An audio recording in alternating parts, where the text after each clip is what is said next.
नमस्कार साथियों, स्वागत है आपका आपके अपने संपूर्ण भक्ति सागर चैनल परिवार में। साथियों, चैनल को अभी तक सब्सक्राइब नहीं किए हैं तो कृपया चैनल को सब्सक्राइब कर लीजिए। यदि चैनल पर नए हैं तो कृपया चैनल को सब्सक्राइब कर लीजिए।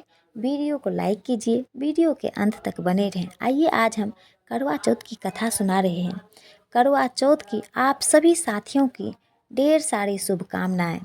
बहुत समय पहले की बात है, एक साहूकार के 7 बेटे और उनकी एक बहन करवा थी। सभी सातों भाई अपनी बहन से बहुत प्यार करते थे, यहाँ तक कि वे पहले उसे खाना खिलाते और बाद में स्वयं खाते थे। एक बार उनकी बहन ससुराल से मायके आई हुई थी। शाम को भाई जब अपना व्यवसाय बंद कर घर आए तो देखा उनकी बहन बहुत व्याकुल थी। सभी भाई खाना खाने बैठे और अपनी बहन से भी खाना खाने का आग्रह करने लगे, लेकिन बहन बताया कि उसका आज करवा चौथ का निर्जला व्रत है और वह खाना सिर्फ चंद्रमा को देखकर उसे अर्घ देकर ही खा सकती है, क्योंकि चंद्रमा अभी तक निकला नहीं था। इसलिए वह भूख प्यास से व्याकुल हो रही थी।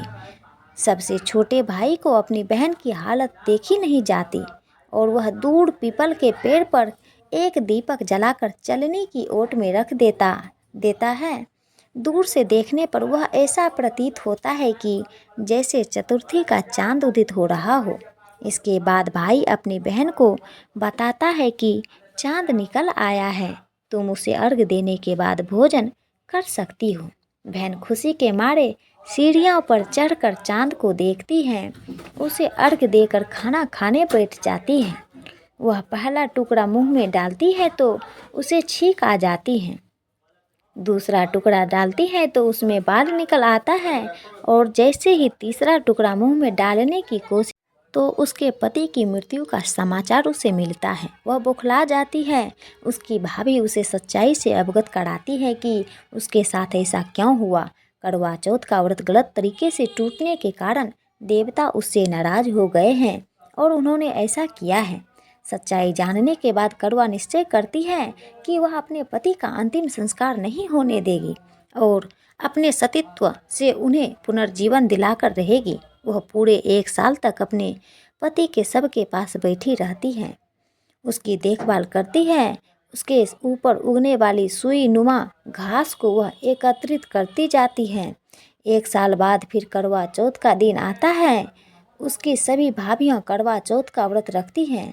जब भाभियाँ उसे आशीर्वाद देने आती हैं तो वह प्रत्येक भाभी से यम सुई ले लो, पिए सुई दे दो, मुझे भी अपनी जैसी सुहागिन बना दो, ऐसा आग्रह करती हैं। लेकिन हर बार भाभी उसे अगली भाभी से आग्रह करने का कह चली जाती हैं।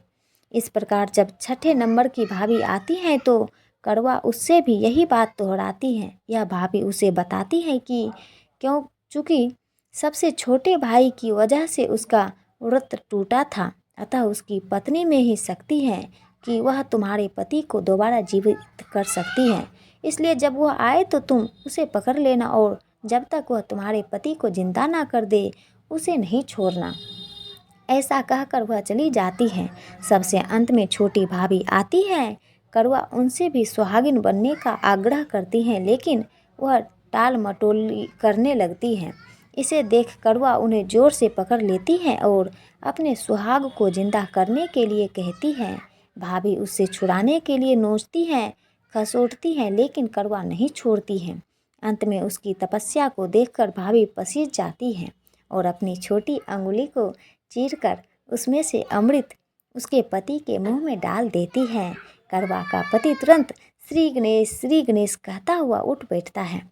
इस प्रकार प्रभु कृपा से उसकी छोटी भाभी के माध्यम से करवा को अपना सुहाग वापस मिल जाता है। हे श्री गणेश, माँ गौरी, जिस प्रकार करवा को चिर सुहागन का वरदान आपसे मिला है, वैसा ही सब सुहागिनों को मिले।